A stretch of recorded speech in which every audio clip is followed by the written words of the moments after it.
Je peux dépasser le camion. Oui, réponse A. Non, réponse B.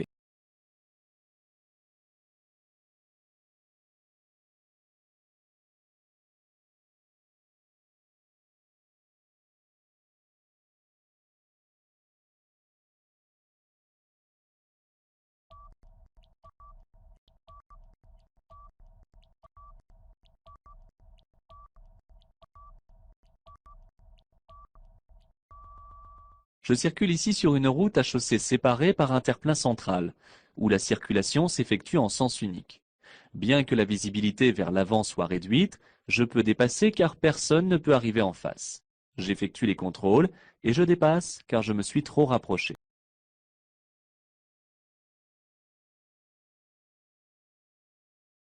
Pour terminer cette manœuvre, il est possible de dépasser la limitation de vitesse de 10 km/h. Oui, réponse A. Non, réponse B.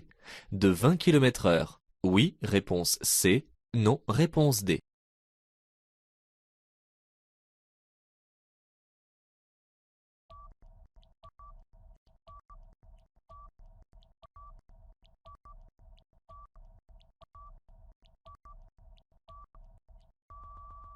Un dépassement se prépare et doit être exécuté en toute sécurité. De ce fait, une limitation de vitesse ne peut pas être dépassée, même pour terminer la manœuvre. Je reste donc à la vitesse maximale sans appuyer plus sur l'accélérateur.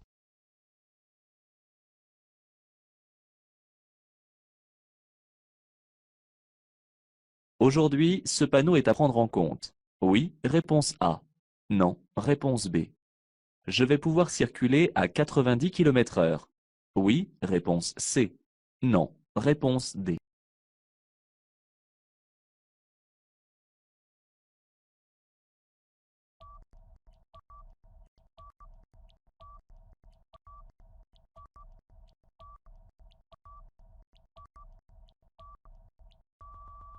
En regardant sur les bords, on aperçoit les traces d'enneigement récent. La température est donc proche de 0 degré. De plus, la chaussée semble très humide et la route est sinueuse. En conséquence, il serait très imprudent de circuler à la limite de la vitesse maximale, malgré la sortie d'agglomération.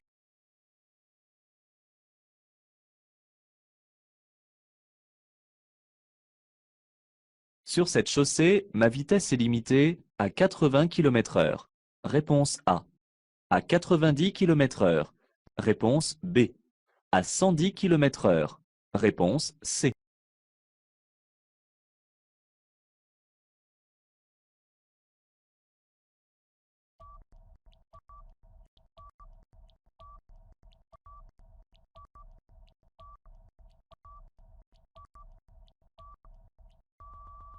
Ici, je circule sur une chaussée comportant 4 voies, sans terre-plein de séparation des sens de circulation. Du fait que cette chaussée n'est pas séparée par un terre-plein central, ma vitesse est donc limitée à 90 km/h.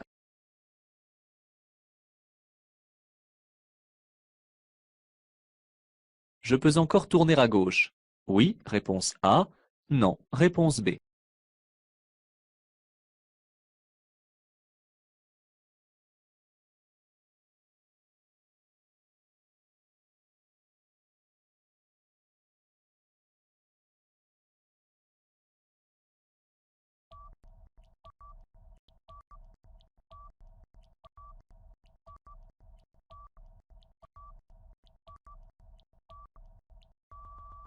En regardant dans le rétroviseur, on remarque qu'il est trop tard pour tourner à gauche. En effet, j'aurais dû me placer dès le début de la voie de stockage afin de ne pas gêner les usagers qui suivent.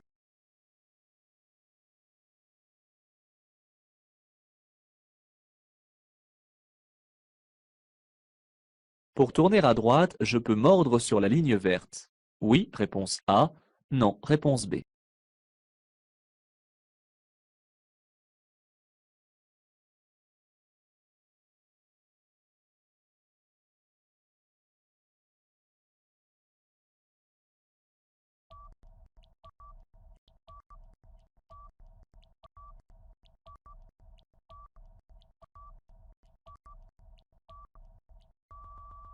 Cette voie, à droite, délimitée par une ligne verte, est seulement conseillée pour les deux roues et non pas réservée.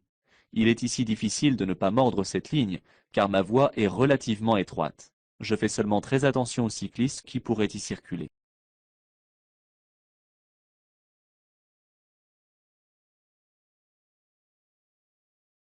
Pour tourner à gauche, je me place au centre de la chaussée, immédiatement dans la voie centrale. Réponse A. Au niveau du véhicule gris au loin. Réponse B.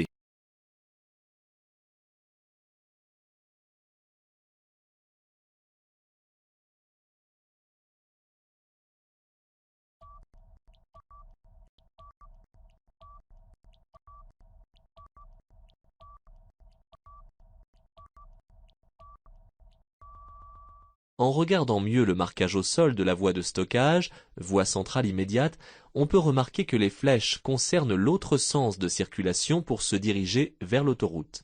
Je ne peux pas m'y placer pour tourner à gauche. Je vais devoir aller jusque derrière le véhicule gris avant de me placer au milieu de la rue.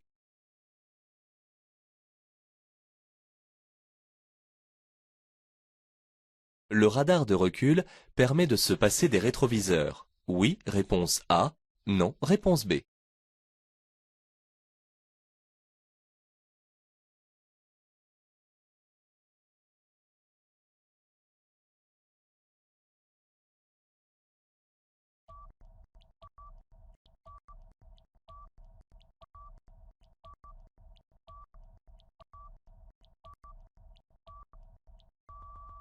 La carrosserie des véhicules limite parfois la vision dans la vitre arrière.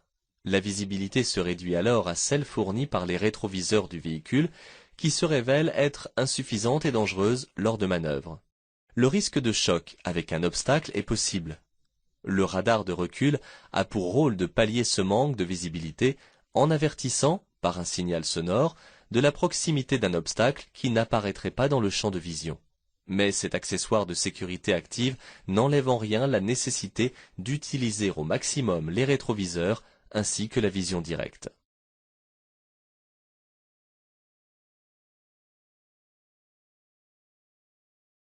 Je tourne moi aussi à gauche. Je cède le passage au véhicule blanc. Oui, réponse A. Non, réponse B. Je cède le passage au cycliste. Oui, réponse C.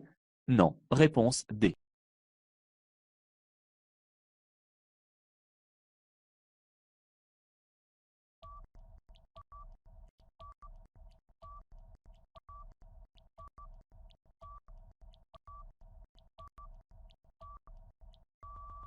Bien qu'on ne puisse voir le marquage au sol, nous sommes ici placés pour nous croiser à l'indonésienne.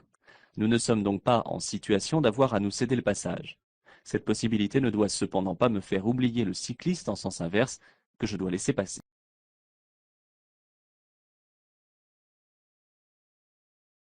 Ce panneau triangulaire annonce toujours qu'on doit céder le passage. Oui, réponse A. Non, réponse B.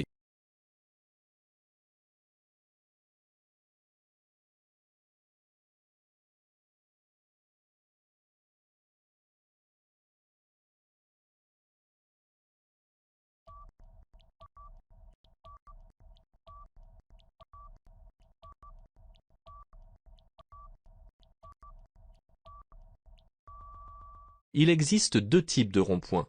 Le premier type, très ancien mais encore en usage, ne possède pas de panneau spécifique. Les usagers circulant sur l'anneau cèdent le passage à ceux qui entrent. Le deuxième type, plus fréquent aujourd'hui, possède ce panneau. Les usagers qui entrent sur l'anneau doivent alors toujours céder le passage.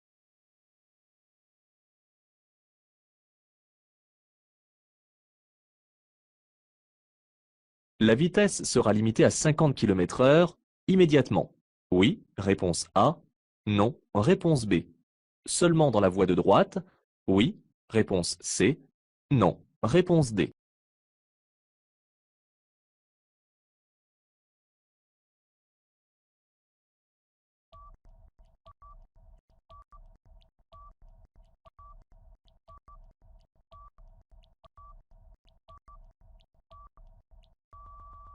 Sauf indication contraire, une limitation de vitesse prend effet à partir du panneau jusqu'à la prochaine intersection. La voie de droite est réservée à ceux qui s'insèrent depuis l'intersection visible dans le rétroviseur, mais la limitation s'adresse à tous afin d'aborder les feux de manière sereine.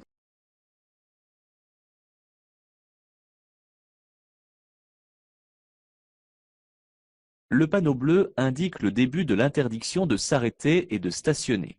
Oui, réponse A. Non, réponse B.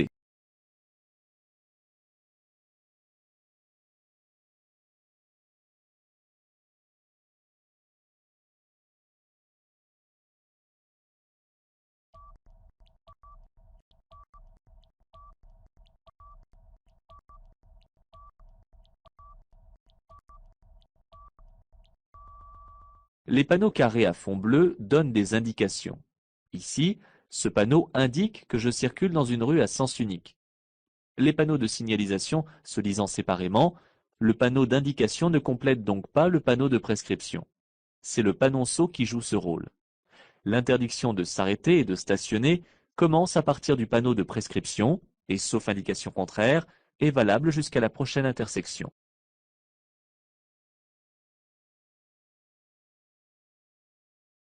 Ce panneau me signale un contrôle automatique du port de la ceinture de sécurité. Réponse A.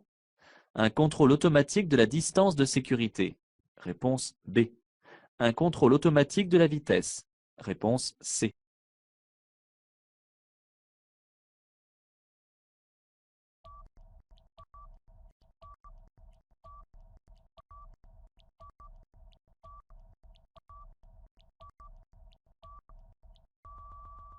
Ce panneau annonce un dispositif de contrôle automatique et systématique de la vitesse de circulation des véhicules.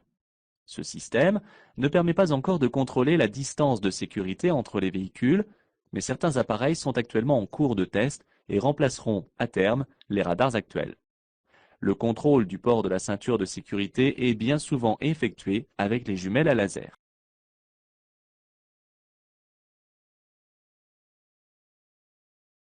Le panneau bleu ne concerne que les véhicules de transport de marchandises. Oui, réponse A. Non, réponse B.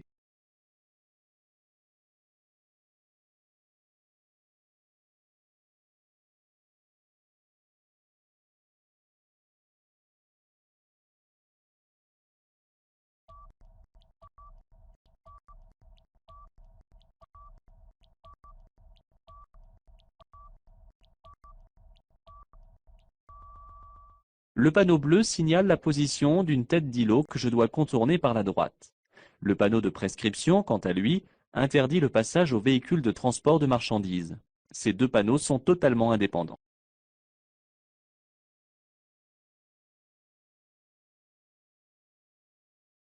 Les habitants de ce hameau m'invitent à ralentir. Oui, réponse A. Non, réponse B.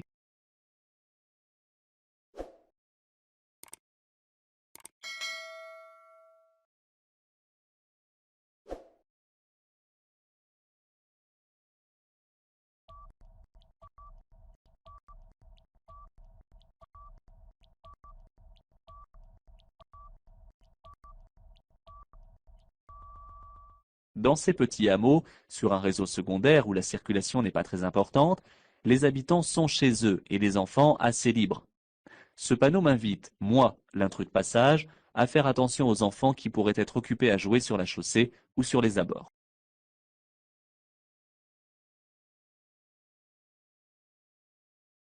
Je conduis une camionnette sans galerie. Ce panneau me concerne. Oui, réponse A. Non, réponse B.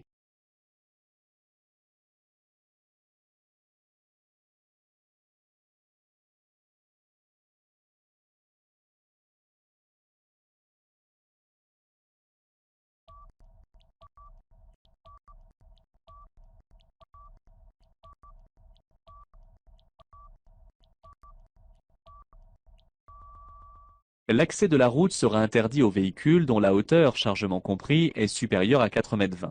Les camionnettes dont les galeries sont chargées peuvent éventuellement être concernées par cette interdiction. Si j'ai un doute sur la hauteur de mon véhicule et de son chargement, il est préférable de prendre les mesures avant de prendre la route.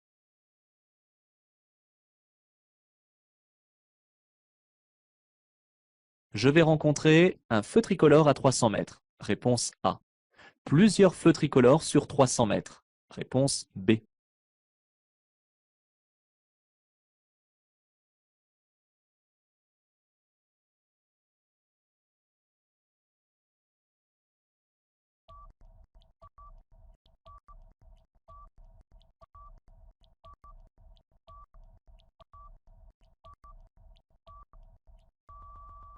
La signalisation m'annonce qu'à 300 mètres, je serai en présence de feux tricolores. Je dois me préparer à ce que ces feux soient au jaune fixe ou clignotant, au rouge, au vert ou encore éteints. Dans le cas où je rencontrerai plusieurs feux tricolores, le panonceau serait alors accompagné de 2 flèches de distance.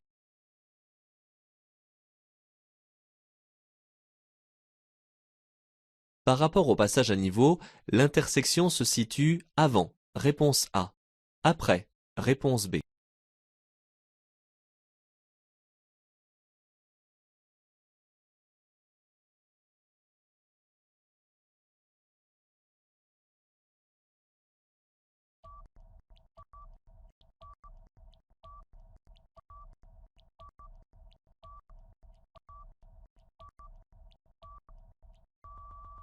Hors agglomération, les panneaux de danger sont implantés à 150 mètres du danger annoncé.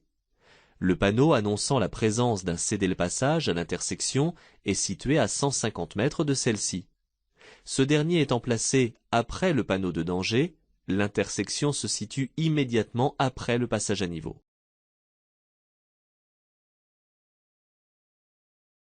Le long du trottoir, à droite, je peux m'arrêter avant le panneau? Oui, réponse A. Non, réponse B. Après le panneau? Oui, réponse C. Non, réponse D.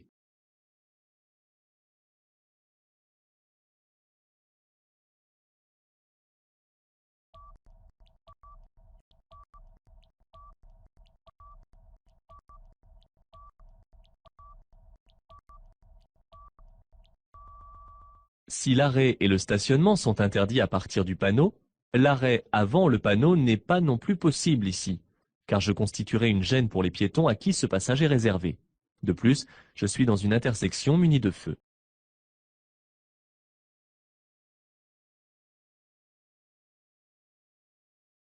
Pour stationner sur ces emplacements, je manœuvre de préférence en marche arrière. Réponse A. En marche avant. Réponse B.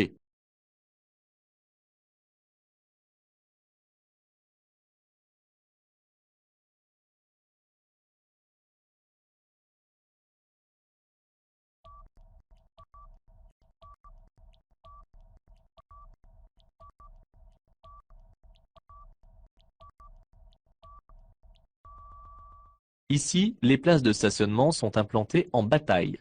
Il est donc préférable de se ranger en marche arrière afin d'avoir une meilleure visibilité lorsque l'on repart. Attention, sur les parkings des grands magasins, il est plus pratique de manœuvrer en marche avant pour déposer les courses dans le coffre. Cependant, la manœuvre sera beaucoup plus délicate pour repartir.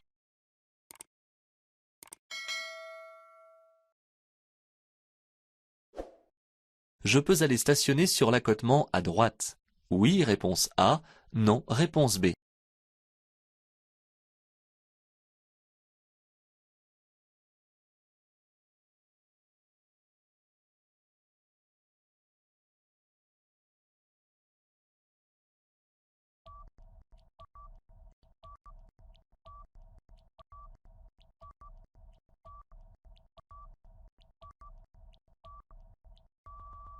La ligne de rive ressemble ici à celle qui borde les bandes d'arrêt d'urgence sur les voies rapides.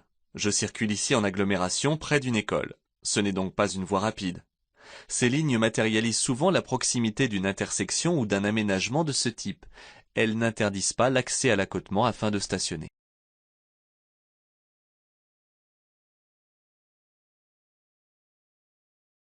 Pour utiliser mon garage, je préfère entrer en marche arrière. Réponse A. En marche avant. Réponse B.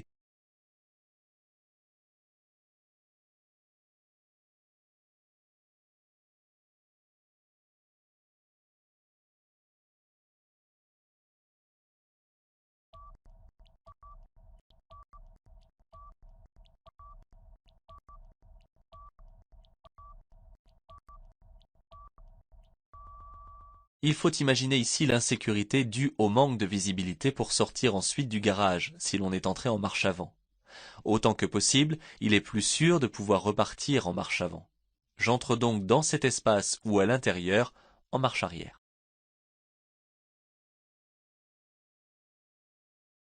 En cas d'urgence, je peux me ranger dans la zone derrière les balises rouges et blanches. Oui, réponse A. Non, réponse B.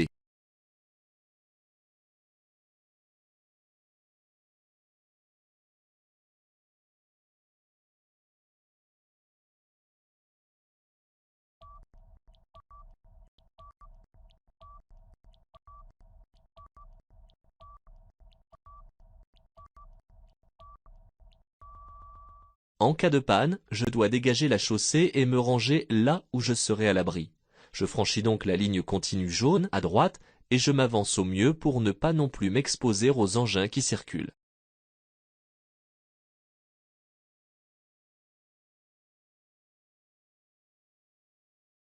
Je dois posséder dans mon véhicule un gilet de sécurité. Oui, réponse A. Non, réponse B. Un triangle. Oui, réponse C. Non, réponse D.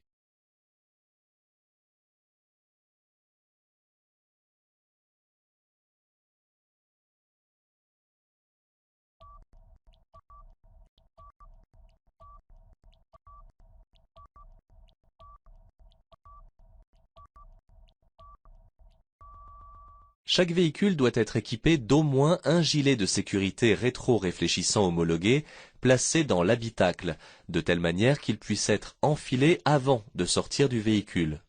Le triangle de présignalisation est lui aussi obligatoire, mais peut être conservé dans le coffre de la voiture.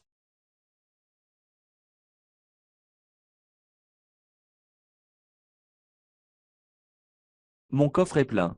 Je peux mettre des vêtements sur la plage arrière. Oui, réponse A. Non, réponse B.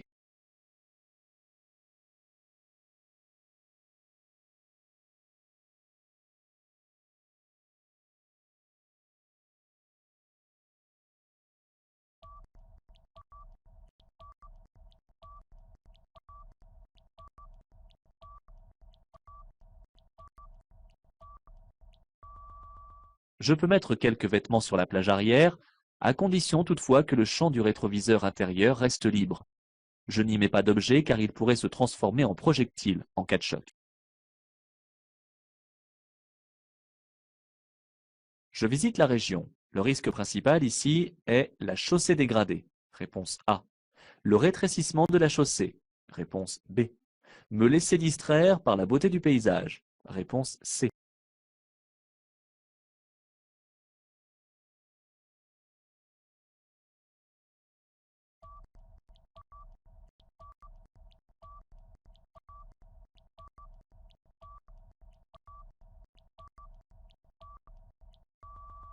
Quelle vue magnifique sur la baie des Anges avec en toile de fond les neiges éternelles du massif alpin. Le paysage peut distraire le conducteur et lui faire oublier la présence des travaux. Pour mieux apprécier le panorama, je m'arrête sur l'accotement.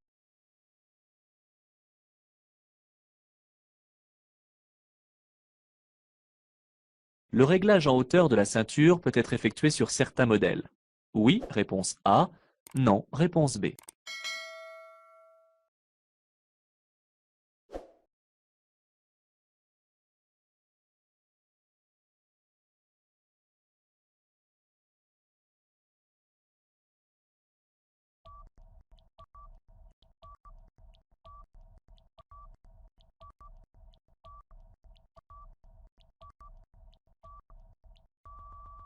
Sur certains modèles, la position en hauteur est réglable au niveau de la tâche haute. Cette fonction est très pratique lorsqu'on est grand ou de petite taille. Dans ce tunnel, j'allume les feux de croisement. Oui, réponse A. Non, réponse B. J'augmente la distance de sécurité. Oui, réponse C. Non, réponse D.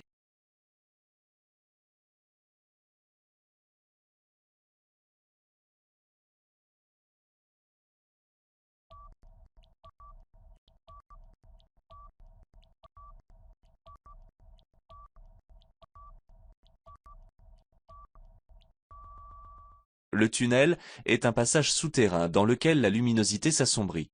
Il est donc nécessaire d'être vu en allumant les feux de croisement.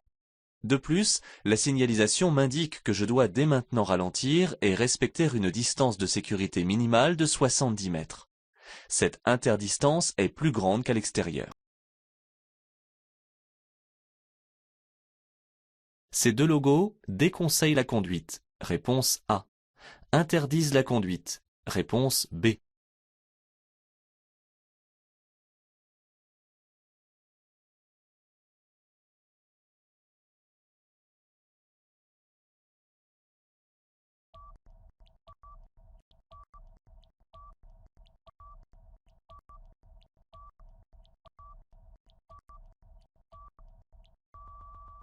Certains médicaments ne sont pas compatibles avec la conduite.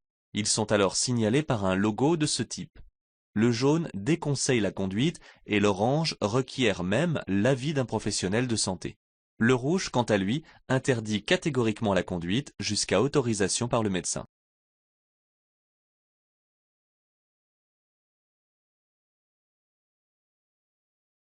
En dépassant ces camions, je risque de faire des écarts de trajectoire.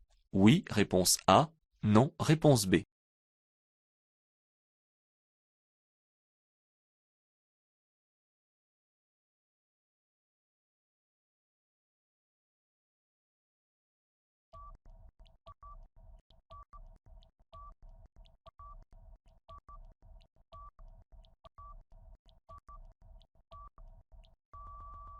Lorsque je dépasse un poids lourd, mon véhicule est aspiré par un trou d'air puis repoussé par les turbulences. Je vais ici les subir à 3 reprises. Je dois donc veiller à maintenir mon volant correctement pour corriger en souplesse les déviations de ma trajectoire.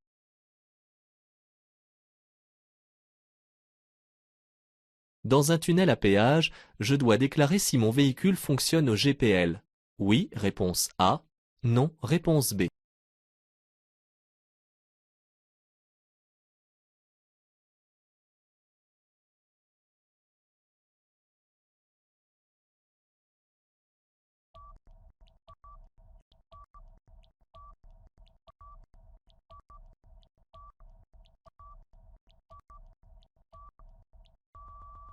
En cas d'incendie dans un tunnel, les pompiers doivent être informés sur la nature du carburant dans les réservoirs des véhicules.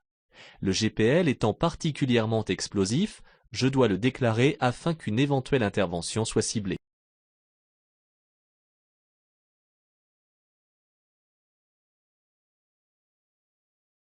Je dépasse. Je reste où je suis. Réponse A. Je commence à me rabattre. Réponse B.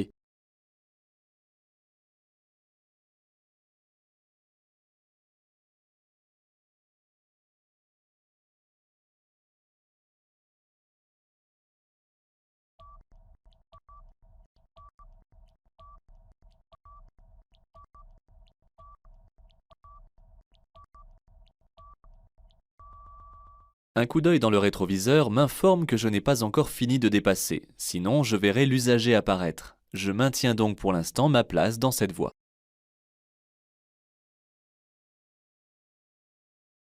Je tracte une remorque de 300 kg. Ma vitesse est ici limitée à 90 km/h. Réponse A. 110 km/h. Réponse B. 130 km/h. Réponse C.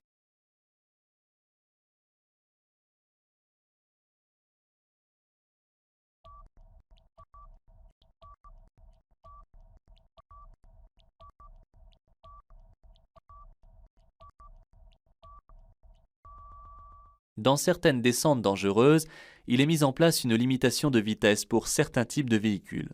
Ici, la vitesse est limitée pour les véhicules tractant une remorque ou une caravane de plus de 250 kg. Tractant une remorque de 300 kg, je suis concerné par cette limitation de vitesse. Je stabilise donc ma vitesse à 90 km/h.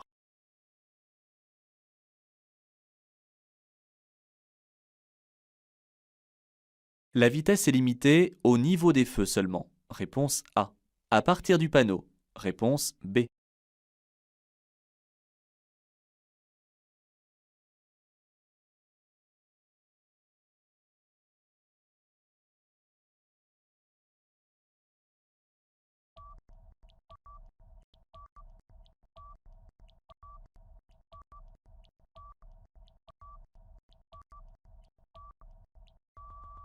Une interdiction commence toujours à hauteur du panneau et se termine après la prochaine intersection.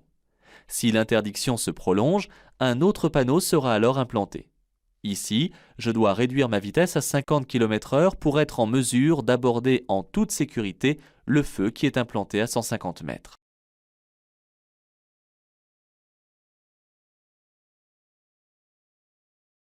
Je vais tout droit. Ma vitesse est limitée à 70 km/h. Oui, réponse A. Non, réponse B.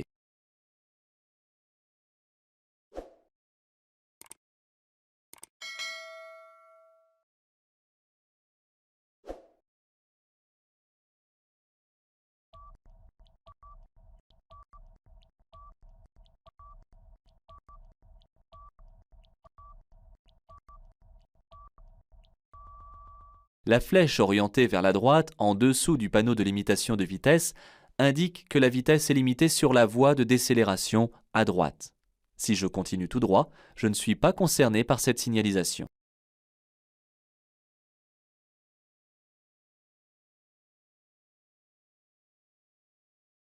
Il n'y a pas de bus derrière moi. Je peux m'arrêter ici pour répondre à un appel téléphonique. Oui, réponse A. Non, réponse B.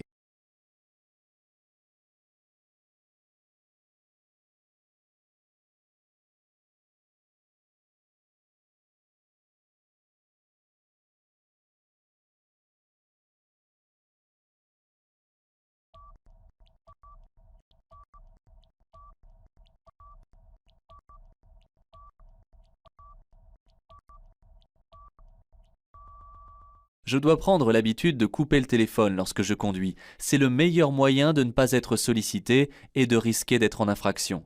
Il est interdit de s'arrêter ou de stationner sur un arrêt de bus signalé comme tel.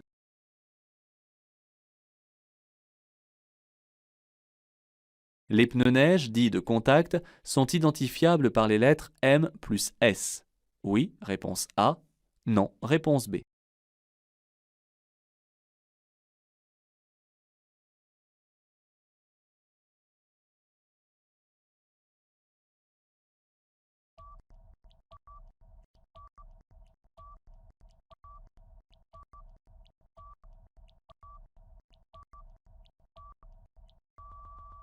Les pneus neige, dits de contact, sont identifiables par les lettres M plus S, inscrites sur le flanc du pneu. Un M pour mud et S pour snow, qui signifie respectivement boue et neige en anglais.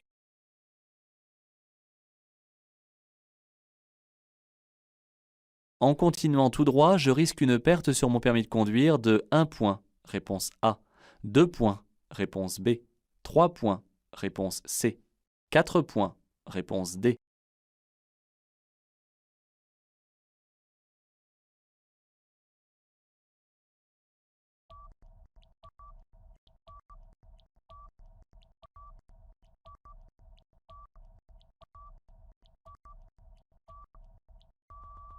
Je ne peux pas circuler en sens interdit. Si je ne respecte pas cette règle, je risque une amende de 4e classe, une suspension de mon permis de conduire ainsi qu'une perte de 4 points.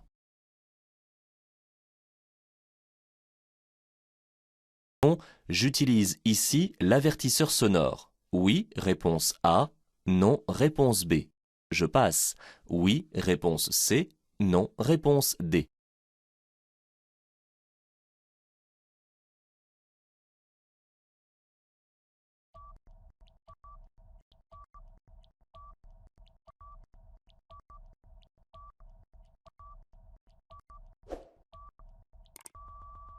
Ces piétons sur la chaussée souhaitent traverser et n'attendent que ma bonne volonté pour le faire. Certes, ils n'utilisent pas de passage piéton, mais il n'y en a visiblement pas à proximité. Ces personnes âgées doivent être protégées dans leurs manœuvres. Je ne peux donc pas ici utiliser l'avertisseur sonore au risque de les effrayer. Je m'arrête et les laisse traverser, d'autant qu'il n'y a aucune circulation en sens inverse et que le véhicule derrière est à bonne distance.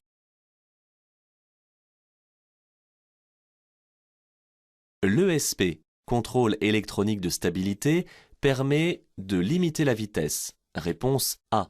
De contrôler la trajectoire. Réponse B. De réduire les risques de dérapage. Réponse C. De diminuer les distances de freinage. Réponse D.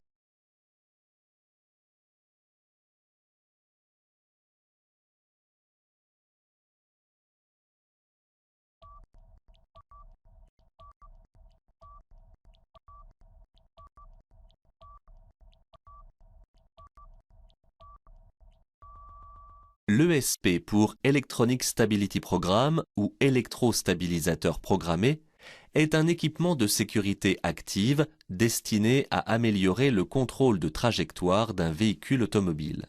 L'ESP permet de corriger la trajectoire en agissant sur le système de freinage et sur le couple moteur. Ce système de sécurité se compose de multiples capteurs situés dans les 4 roues du véhicule qui contrôlent la trajectoire 25 fois par seconde. En cas de dérapage, ce système est capable, grâce à une unité centrale, d'agir sur chaque roue indépendamment et ainsi d'opérer un dosage du freinage roue par roue, voire d'accélérer une roue. Ce système ne réduit ni la vitesse ni la distance de freinage.